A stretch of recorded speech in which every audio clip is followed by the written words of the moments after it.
它是一个靠吞噬星球为生的怪物。如今，它正朝向地球而来。这个可怕的怪物到底是谁？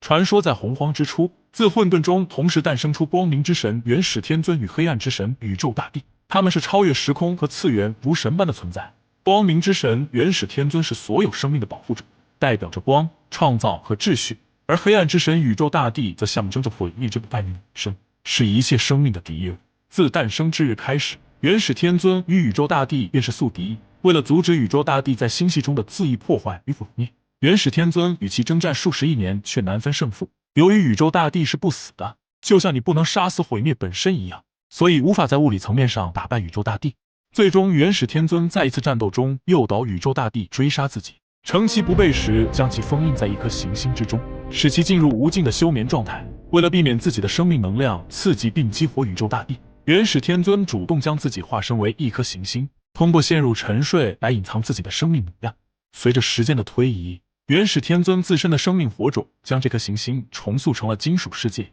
赛博坦，并从天尊的火种源之井中诞生出硅基智能生命体变形金刚。在那之后，经历了大约2000万年，宇宙大帝的元神逐渐苏醒。这个可怕的怪物用黑暗之力将身处的小行星重塑成金属行星，并开始在宇宙中游荡，一边吞噬有生命的星球，一边寻找宿敌元始天尊的下落。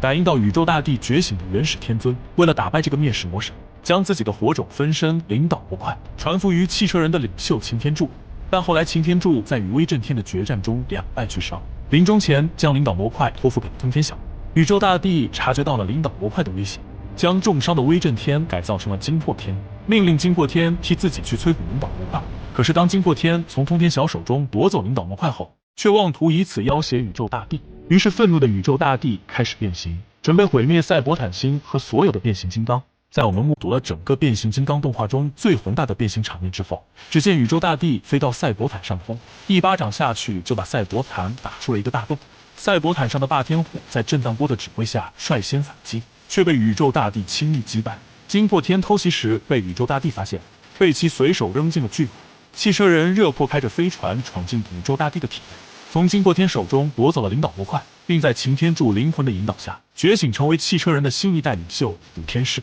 武天士利用领导模块释放出来的强大神力，从内部破坏了宇宙大帝的核心。武天士带着汽车人们从宇宙大帝的眼睛逃出之后，这个曾经横行宇宙的灭世魔神身体在巨大的爆炸声中化成了碎片，头部却被炸飞到赛博坦的轨道，成为围绕着赛博坦运转的一颗卫星，其元神也再次陷入了沉睡。胜利的汽车人在新领袖武天士的带领下，开启了一个全新的变形金刚时代。我们将进入和平、幸福的新时代。